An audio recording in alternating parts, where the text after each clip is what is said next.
welcome the fact that the government are not opposing our bill at this stage, because we obviously need legislation for wind farm developments throughout the Midlands and indeed throughout the state. We don't have a legislative basis at the moment, and huge wind farms are being planned and being rolled out as we speak, and we need to catch up with that.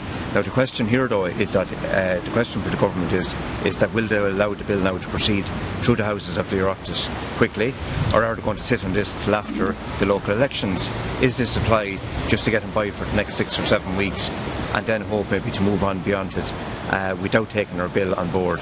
We hope it's not. The public, particularly the public in the Midlands, will not allow that to happen, and the government will not be forgiven.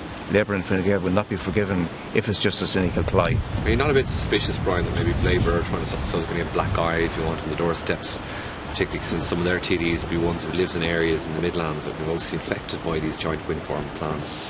Well, I mean, Labour can speak for itself in this, but I mean, Labour haven't brought forward comprehensive legislation to the Dáil in relation to all aspects of wind energy, and they've had the opportunity, I mean, to have a substantial part of this government. They've had 3 years to bring forward comprehensive legislation.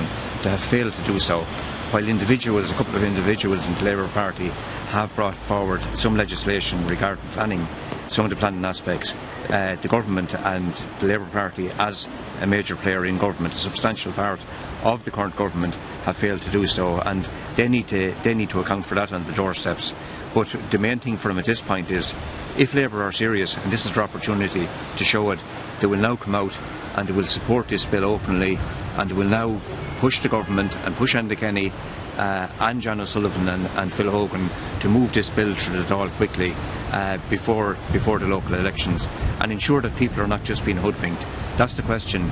If they're hoodwinking people, as they've done before the 2011 election regarding economic matters, if this is a rerun of this, Labour's rating in the opinion polls in August or September of this year will be a lot less than 8%.